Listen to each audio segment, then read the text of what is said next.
The moment my cheating husband chose my best friend over me, I handed him the divorce papers. My lawyer stared at me in shock and said, "You're worth millions. Does that fool really think you're the one walking away broken?" When David, holding a glass of wine in his hand, took my oldest friend Katrina's hand in front of everyone at that expensive and upscale Maryland restaurant, something went quiet inside my chest, like a pilot light going out forever.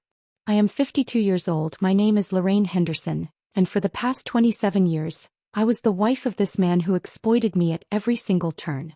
David looked at Katrina, then turned to me and spoke in an incredibly cold, heartless tone. "Lorraine, I love Katrina. Our paths are parting. I am divorcing you, and this estate will belong to Katrina now.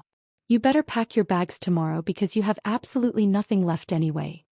His words cut through me like venom, cold as a kitchen floor, and Katrina had that arrogant, toxic smirk on her face as if she had won some massive war. But what neither of them knew was what I had been doing for the past 18 months. I very calmly pulled the pre-prepared signed divorce papers out of my leather bag and placed them right on the table. My family attorney, Mr. Arthur, who was sitting at a corner table watching all of this unfold, adjusted his glasses, looked at David with a mix of shock and pity, and said in a low but echoing voice, "Mr. David, your wife is currently worth millions. Are you really such a massive fool to think she was a broken, penniless woman?" Before I tell you how that single sentence froze the air in that grand restaurant and how the color completely drained from their faces, take a moment to pause, like, and subscribe, but only if this story is truly touching your heart. Let me know in the comments where you are listening from and what time it is there. I read every single comment.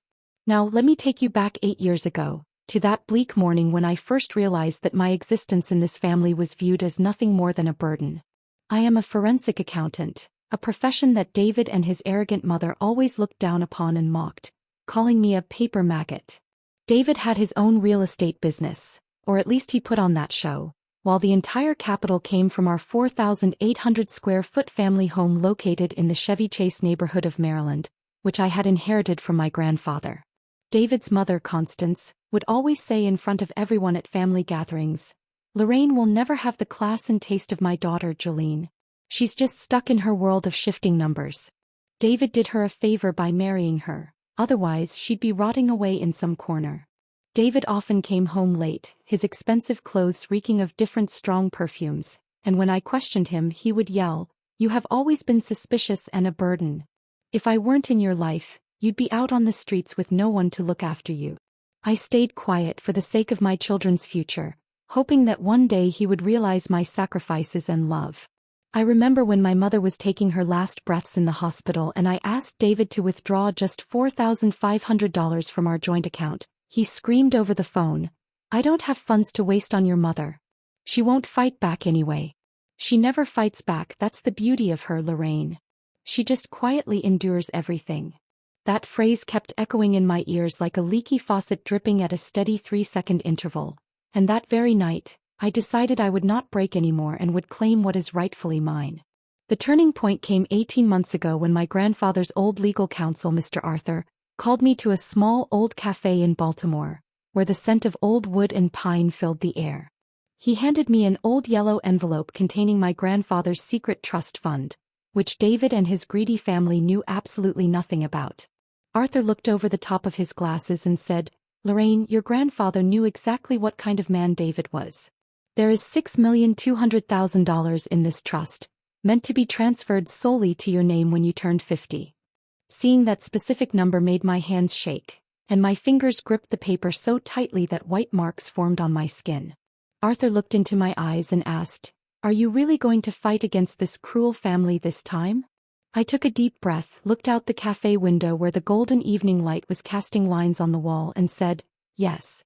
I am going to fight now and I am going to show them their place." I quietly began my preparations, and David hadn't the slightest clue about what I was doing behind the scenes. Using my skills as a forensic accountant, I pulled the bank statements from the past 96 consecutive months and meticulously audited them.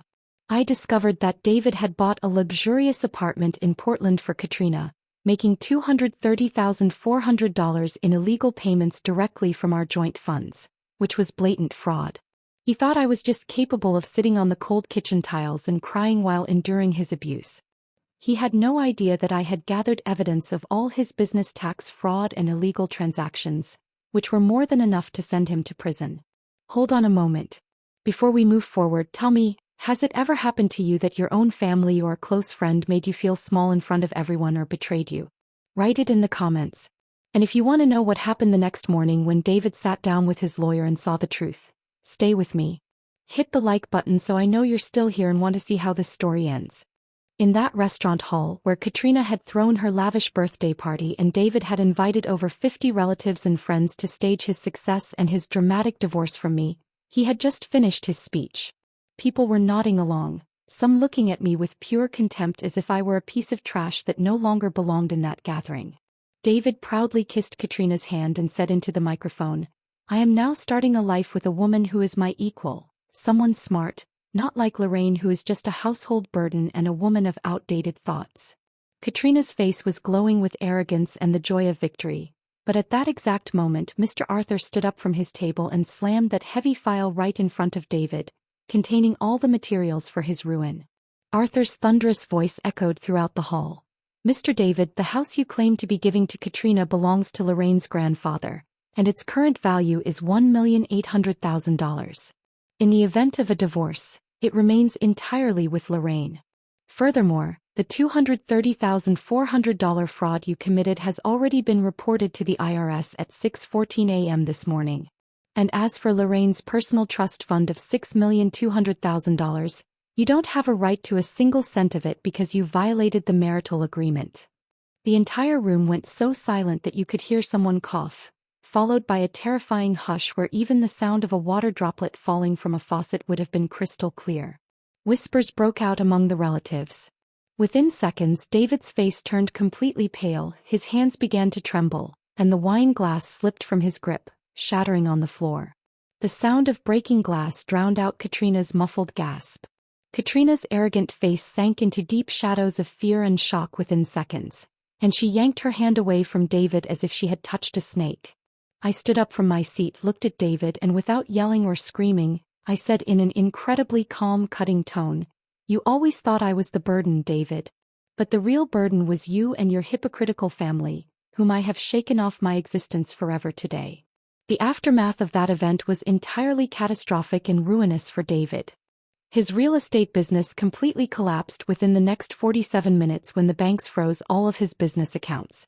He faced severe charges for tax evasion and had to sell every single thing of value just to keep himself out of prison. Katrina abandoned him that very night when she realized David didn't have a single penny left to his name and was out on the street. And Constance, who used to spew venom against me at family gatherings, is now selling her old, cheap jewelry at throwaway prices just to pay her son's legal fees, and she has moved into a tiny rented apartment. I have now planted a beautiful garden in the backyard of that old family home in Chevy Chase, where the scent of cinnamon and fresh paint still drifts through the air, giving me a profound sense of peace. Yesterday morning, as I sat on the porch of my home sipping tea and listening to the birds chirp, I felt deeply that my roots were still alive. They just needed a gardener who could clear away the dead weight and let the light shine in. And that work was done by no one else but me through my own strength. Now I am free, I am wealthy, and above all I am at peace. Thank you for staying with me until the very end. I mean this from the bottom of my heart. If this story touched your heart, please hit the like button and subscribe. Turn on the notification bell so you never miss a story. Let me know in the comments, have you ever set boundaries with your family? What was your experience? I read every single comment. And there is a link to another story in the description that I think you absolutely must hear. Until the next story, take care of yourself. You deserve it.